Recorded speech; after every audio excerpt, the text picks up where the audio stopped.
Okay, let's see. Okay, we're gonna get started then. So yeah, today is housing, and we're going to discuss Section 8, family self-sufficiency. A lot of the programs available through Waterloo Housing Authority, and kind of what's available to families and individuals here within the Waterloo area.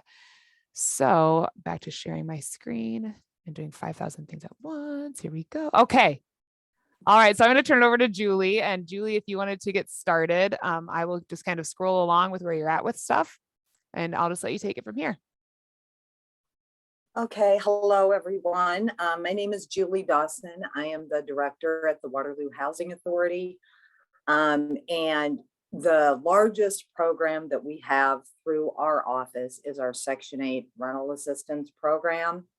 This is also called the Housing Choice Voucher Program. And what it does is it enables participants to pay a portion of rent to their landlord based on their income, with the Housing Authority making a payment to the owner for the balance of the rent each month. We have 1,056 available vouchers, and at any given time, we have about 1,020 of these under lease in the city of Waterloo. And that utilizes about 98% of the budget that we are authorized by the federal government.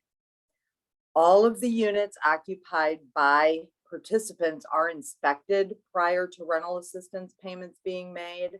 And then they are also inspected annually, and also can be inspected on a complaint basis.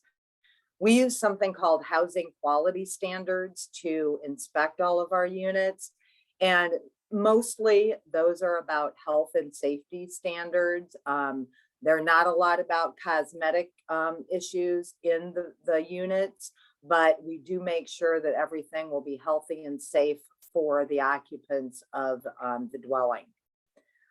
Unfortunately, our current Section 8 waiting list is approximately 1,100 people. So as you can tell, we have about the same number on the waiting list as we do on the program. Right now, that translates to approximately a 2-year wait. The one thing is, with Waterloo Housing Authority, we do not have emergency assistance. That is not how Section 8 works. So there are, I believe, other agencies in town that have some emergency assistance, but we are not one of those. Basically, you apply to the waiting list, and we take folks off strictly in date and time order of when they apply.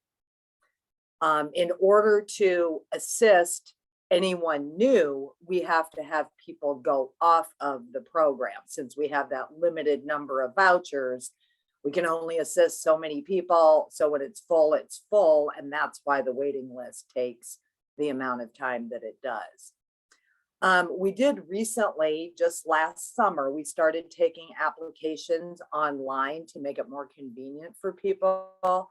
And you can see the address there, www.waitlistcheck.com/IA1249-3415. And it's a pretty simple process. It takes you through, each section, your household members, your income, all of those sorts of things. And at the end, you get a confirmation that your application has been submitted. We also, for those without internet access, obviously you are welcome to go to the Waterloo Public Library because they do have computers available for use. And then we still do have our paper applications located in our office here downtown at 620 Mulberry Street.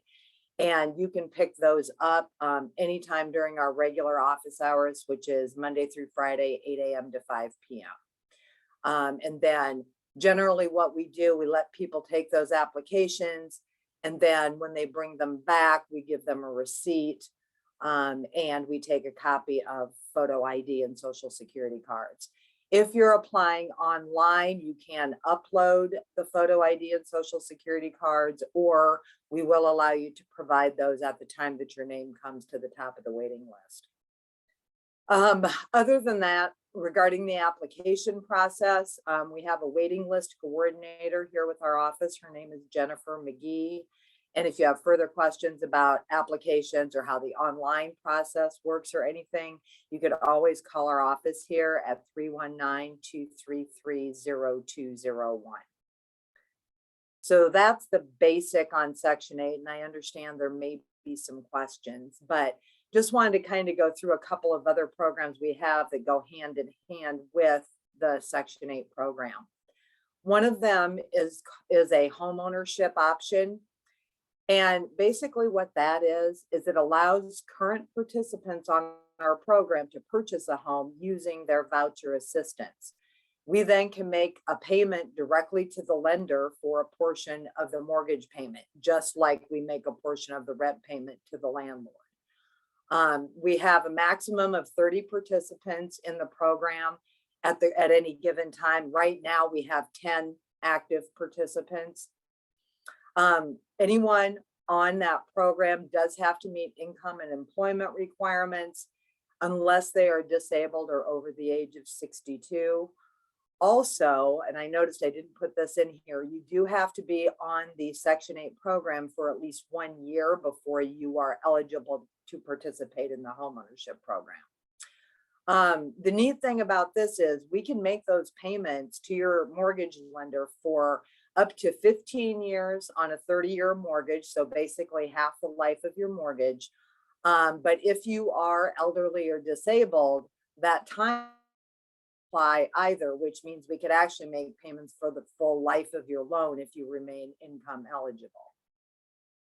So the homeownership option is pretty neat. And to date, just so you're aware, we have assisted, I believe it's 37 folks in purchasing homes. And even though we only have 10 currently on the program, the last time I checked, something like 25 out of 27 of those still lived in those homes, even though they were no longer receiving assistance from us. So, and we started this program clear back in like 2003. So this has been kind of a long-term thing going on 20 years now. And we've had some people who have actually gone through their entire 15 years and gone off the program. So that's pretty neat. So moving on to the next other program that is part of Section 8 or that you can participate in through Section 8. That is our family self-sufficiency program. And it's kind of an interesting one. Basically what we do is we set aside $20,000 from our housing assistance payments each year for this program. And as I go through it, you'll kind of understand what those dollars are for. What this program does is it combines the rental assistance, which is the regular Section 8, along with case management services and an opportunity to earn an escrow account as wages increase. And kind of to explain that further. So if you decide you want to participate in Section 8, you would sign in family self-sufficiency, you would sign a 5-year contract with the housing authority to become, quote, self-sufficient. And basically what that means is that you're over income for the program for at least 6 months. Currently, we have 26 participants in our family self-sufficiency program. We do not have a set limit on that. 30 is about where we like to be. Now, during the term of the contract, that 5-year contract, as your earned income increases, the housing authority saves an amount equal to the increase in the tenant's rent portion each month. So let me give you an example. If you started, when you first signed your contract, let's say you were working part-time, you were making, $8 an hour, 20 hours a week. Well, so let's say 6 months later, you get a different position and all of a sudden you're making $10 an hour and you're working 35 hours a week. Obviously, that's a significant increase in your income. And since your rent portion is based on your income under Section 8, your rent that you pay to your landlord will increase if you have higher earnings. Well, what the housing authority does with family self-sufficiency, let's say your rent goes up $100 a month. You pay that additional $100 to your landlord, but each month that you're paying that extra $100, we are putting $100 in a savings account for you. So throughout the course of this 5-year contract perhaps as you get a better job or get to full-time or whatever, we've had people get to where they're getting $300 or $400 in that account every single month. As you can imagine, that adds up pretty quickly, which is kind of awesome. At the time, if you do graduate from the program, so you become where you are over income for at least 6 months, you no longer need the rental assistance portion, you can receive all of the money that has built up in that escrow account over the course of your contract time. And we've had people get as much. The biggest one I've ever seen was $21,000 we actually paid out to someone. Now, sometimes it's a lot smaller.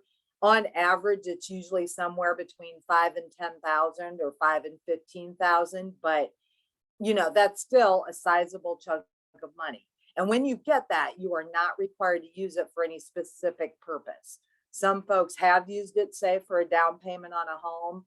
Others have used it to purchase a vehicle or pay down credit card bills or anything like that you would like to use that money for. So it's kind of a neat program. And one other thing I want to mention, besides the escrow account portion, throughout your contract, you will meet with our case manager, who is Beverly Cosby, in our office.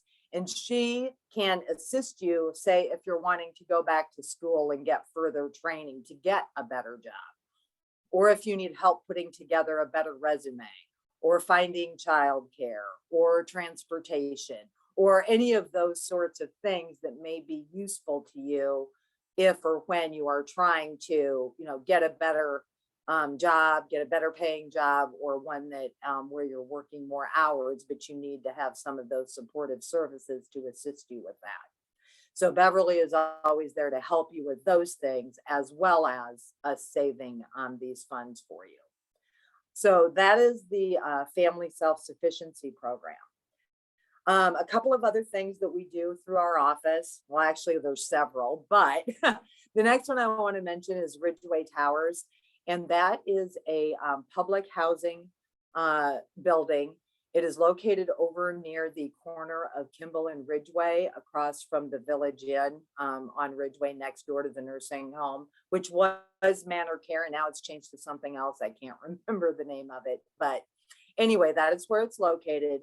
It's a 50-unit building, and it is for elderly, which is, according to HUD, 62 and older, low-income residents. The city of Waterloo actually owns Ridgeway Towers, and then the housing authority manages that. In the building, there's 48 one-bedroom units and 2 two-bedroom units, and we do reserve those 2-bedroom units for 2-person households. So, for example, a married couple, or one time we had 2 sisters who were older that lived together, that sort of thing, and that's what those 2 bedrooms are for. Now, just like Section 8, the rent in that apartment complex is based on your income, and tenants pay 30% of their monthly income after we've adjusted it for medical expenses, since those can be quite high sometimes for the elderly. And then that amount actually includes all of the utilities. So we pay everything in the building. One other thing that we have at Ridgeway Towers that I don't think any of the other subsidized elderly places do in town, and that is you can purchase cable or Wi-Fi for an additional cost per month, as we have a bulk agreement with Mediacom. I noticed I forgot to update this. That rate is now $35 a month. But still, considering you even purchase cable, you're probably looking at close to $100 a month. So it's a really good deal. Everybody has their own modem in their apartment, so they have their own Wi-Fi specific to their unit. And then the cable, it's basically basic and expanded cable is what you get for that. If you want movie channels or anything like that, you can pay an additional fee to Mediacom for those. But that is something that is different that I don't think really any of the other subsidized housing apartments do. The next program that we have, which is actually not related to Section 8 or Ridgeway Towers in any way, is our down payment assistance program. And this is open to anyone in Waterloo who lives in Waterloo and is looking to purchase a home in Waterloo. We allocate $50,000 from our administrative fee reserve. This is money we have in the bank. And we allocate $50,000 of that for our down payment program each year. The first time, if you're a first-time home buyer, you can receive up to $3,500 towards your down payment from this program. The one thing is household income does need to be below 80% of median to qualify. So we do some income verifications and that sort of thing in order to approve folks.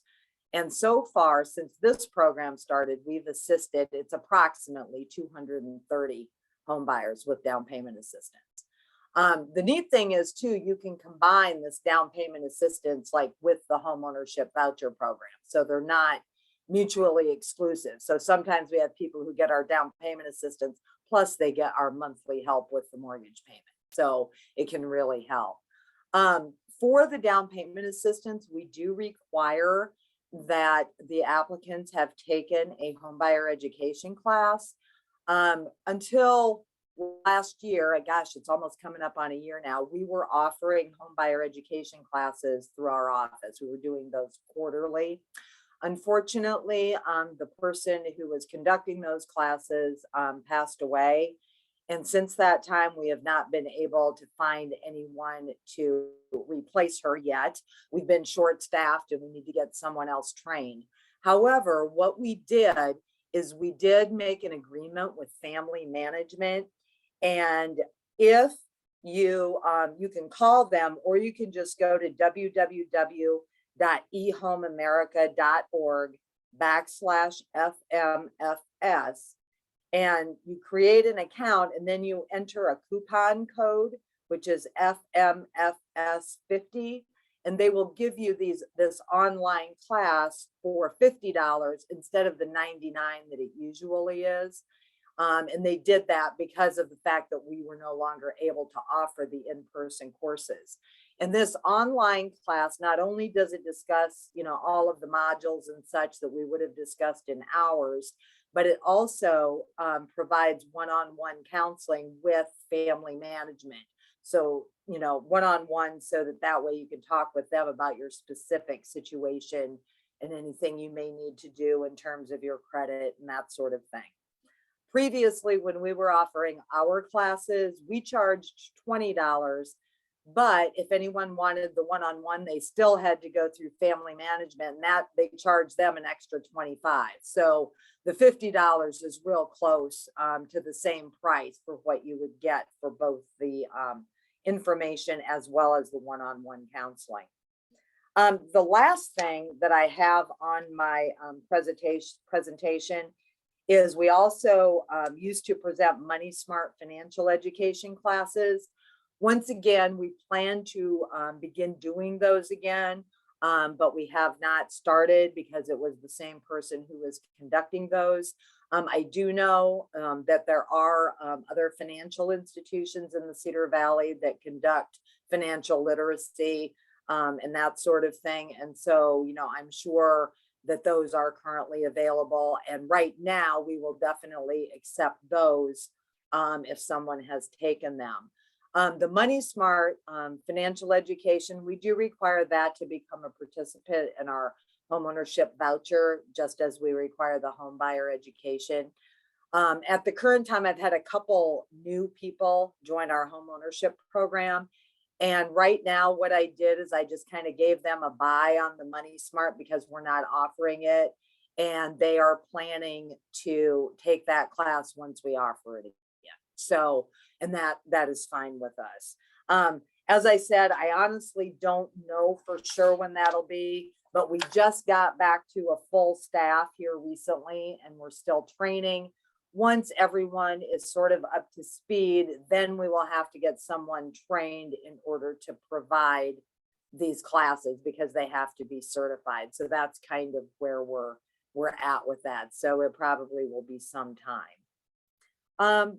This is not on my presentation because they're really not, they're special purpose programs. And the only way you can get on them is by being referred to us by the particular agency.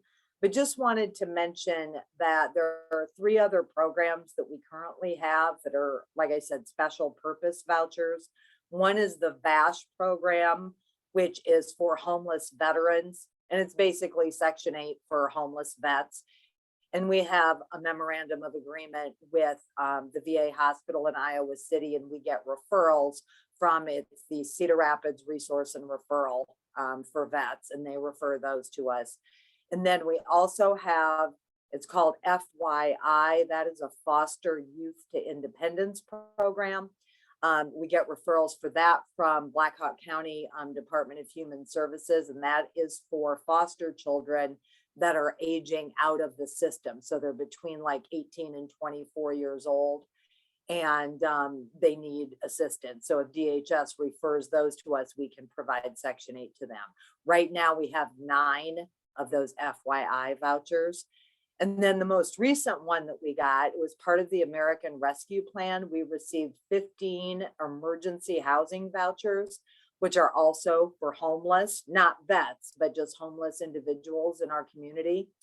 And once again, I have a memorandum of agreement with the state of Iowa Continuum of Care. And so we get referrals from our local coordinated entry program, which basically has representatives from all the different agencies in the community that work with homeless populations, or victim services providers, you know, those sorts of things. So you might have, you know, the Salvation Army, Cedar Valley Friends of the Family, community housing initiatives, a lot of those sorts of places are on that coordinated entry. And right now we have 15 of those, and we have 6 of them leased so far.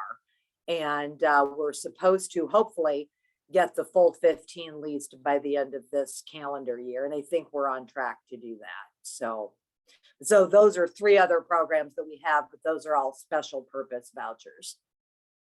So that's about all of it at the moment. Wow, that's awesome. That's like, you guys do an incredible amount of stuff here in the community. That's great. Thank you. Okay. All right. We covered a lot of ground just now. Do we have questions? Okay. Sarah, you're nodding your head. Do you have a question you'd like to pose? Yeah, I gotta go back and find them all. We went through a lot really fast. I know, I went so fast. I gotta find where I put my notes for a second, because I was trying to type what you were saying and also make questions.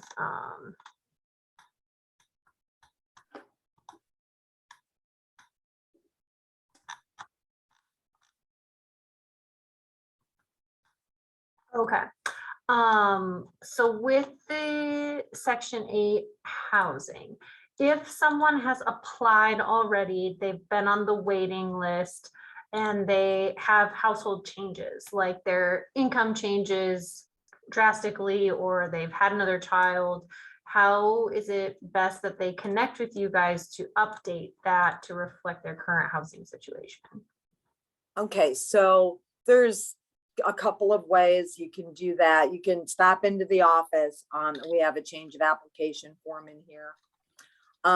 Also, when you apply online, it we will send you a letter that tells you how you can set up an account through something called Assistance Connect. It gives you a PIN number to set up your account, and you can report changes through that as well.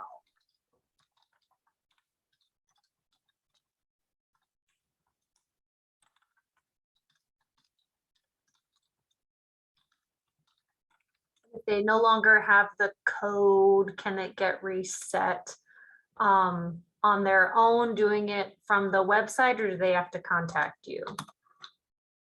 Well, they only need the code. I mean, if they, you know, if we sent them the letter, they lost the code, we can give them that number over the phone.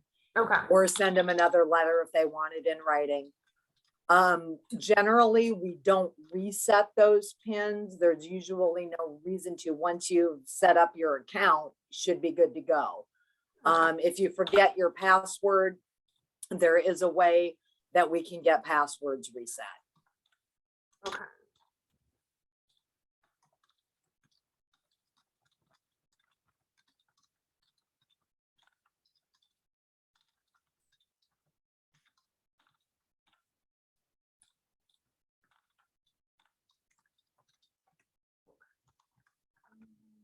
That was my first question. If other people have questions, please ask while I'm looking for where I put mine.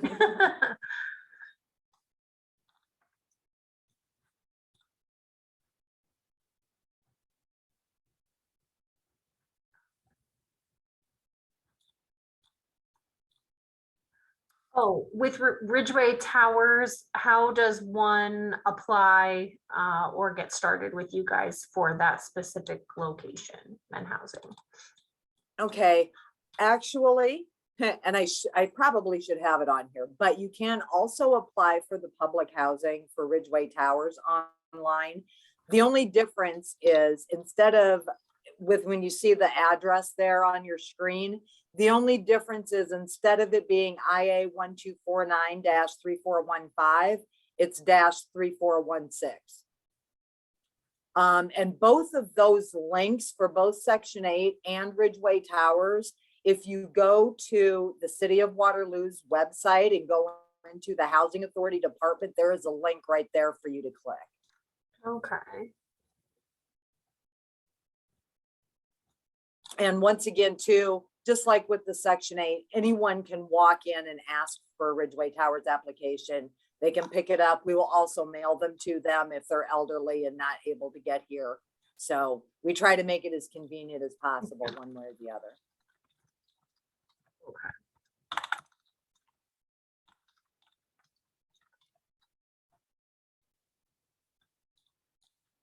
Do you have available spots in those like often or not? Recently, we have.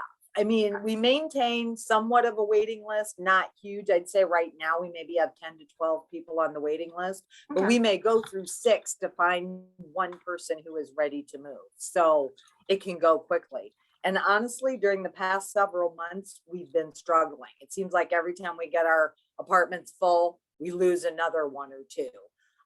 Right now, I currently have 2 vacancies, but one of them I'm pretty sure is going to be at least March 1st, but we still are going to have one. Okay. So we've been running somewhere between 1 and 3 to one time we had even 4 vacancies during this whole past year. So. Okay.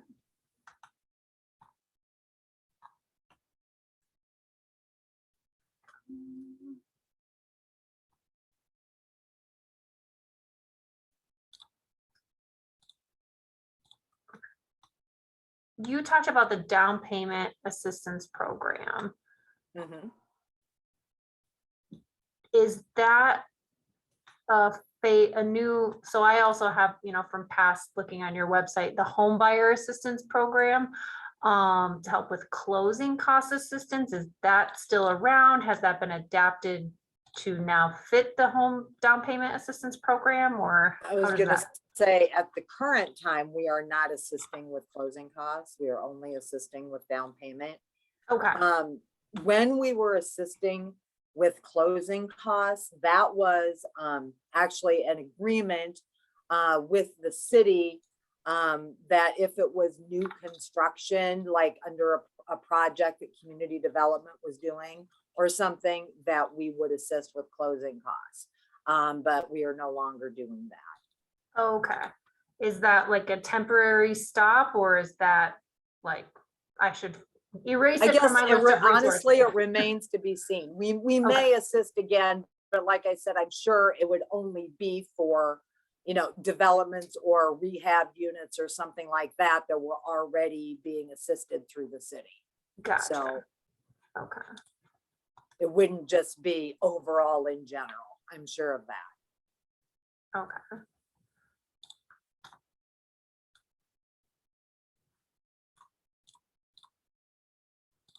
And you said is the foster care program, is that called FYI? Yes, it stands for Fostering Youth to independence, FYI.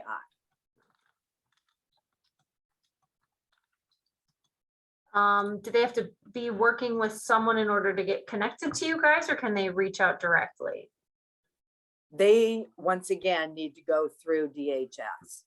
Okay. In general, my understanding is, at least from my discussions with my contact at DHS, that especially once they get to that age where they're going to be aging out, they do have someone assigned to them that would assist them through this process if that was something that they were interested in. Okay.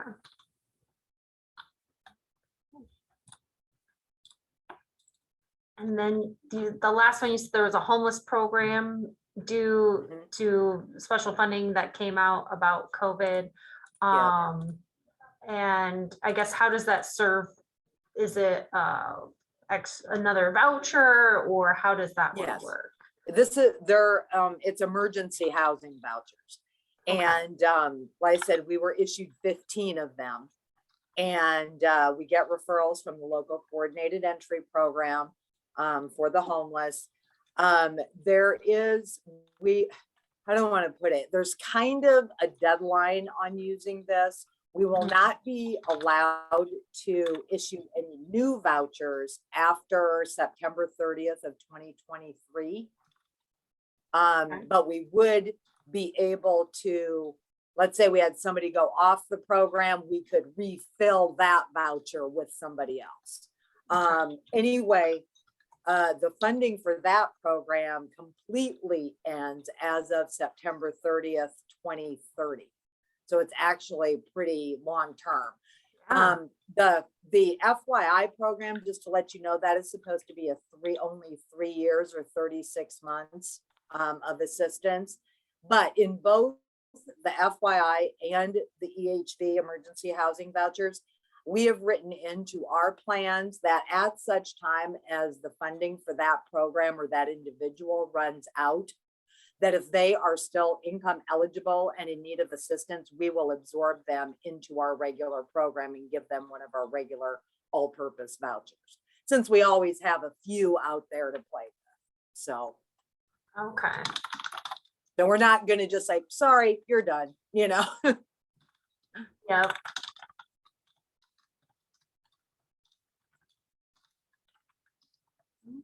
Okay.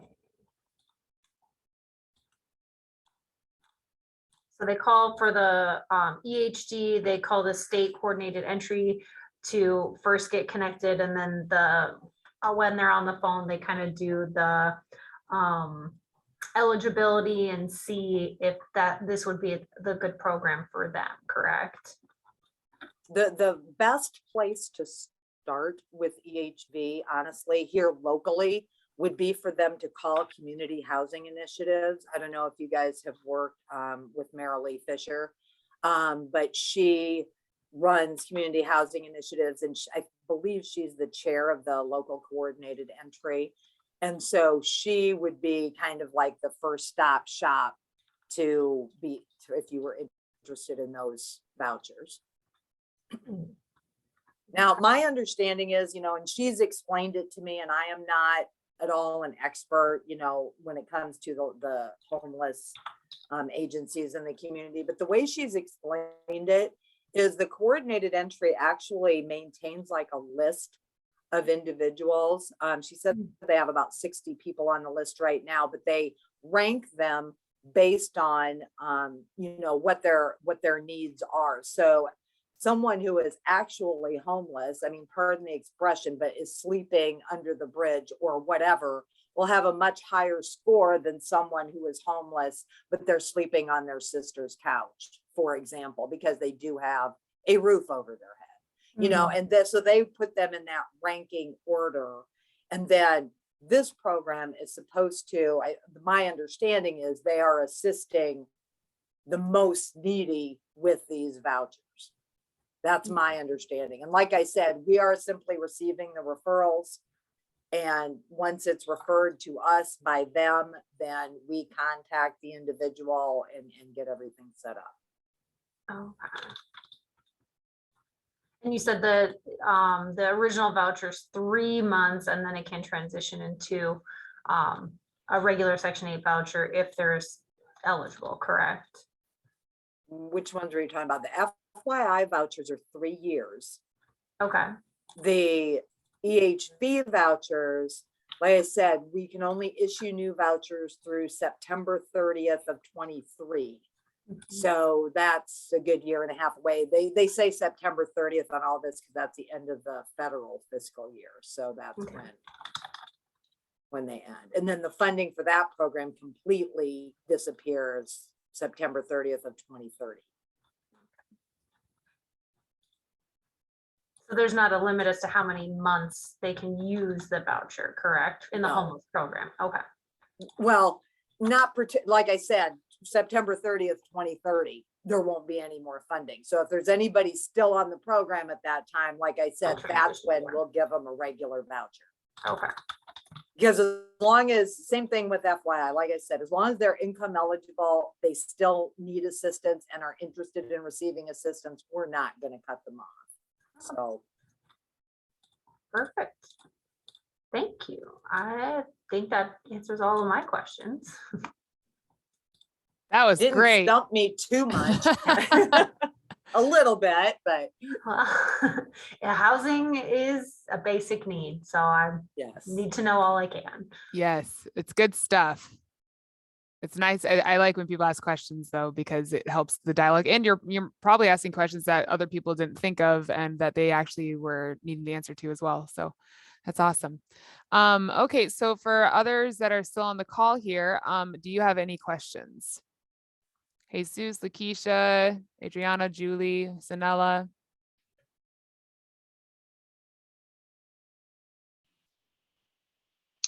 Hi, this is Jesus. Sorry, I joined a little late because I was having some technical difficulties, but I know I missed some information in there. But at the moment, I don't have any questions. I know I joined a little late, but I will follow up later with the recording I saw that you are doing. So appreciate it. Yeah, for sure. Well, thank you. I'm glad you made it. Yes, it's a lot of good stuff. And the thing too with housing is like things have been changing a lot with COVID and stuff. And I know there's like been emergency things declared and then undeclared, and it's everywhere. Anyways, okay, fantastic. It looks like Adriana doesn't have any questions. So I'm going to go ahead and stop the recording at this point, and we'll conclude the housing discussion. But we will kind of discuss more of the community forum and like some ideas that we're having regarding the community forum specifically. So I'm sorry, I was talking and I was muted. did you have a question, Lakeisha? Oops. I'm like, there's nobody listening to me. So I keep doing this. So I'm so sorry. So I have a question. Julie, Yes. we provide our IDA program, which our math savings program. And we also partner with a group called 24/7 Black that provides down payment assistance and closing costs or whatever. Can your down payment assistance be layered together with the IDA Yes. program? Yes. And- Yes. It does okay. not have to stand alone. Okay. And so like for us, we can, but your part is only for down payment because it does not cover any closing costs. Correct. Okay. Yep. I think that's it. That was the only thing. Okay, and Julie Malisho, did you have a question? Oh, you don't. Oh wait, I Okay. do got one more question. Oh, Lakeisha has So another then, question. okay, so there are some participants who are taking the home buyer education classes offered by 24/7 Black, and I'm one of the instructors. But how long is their certificate good for? Because they've taken your class and they're now taking our class. So Okay. how long? We have always said that any completion certificate, we will honor it for 5 years. We did that when Operation Threshold was doing home buyer Okay. ed. We would honor them for 5 years. If it'd been longer than that, we asked that they retake it. Right. So I just wanted to make sure I said that to the group, but I want to make Well, sure I was good. right. So okay, so that's good to know. Okay, that's all the questions I got. Awesome. Any other questions?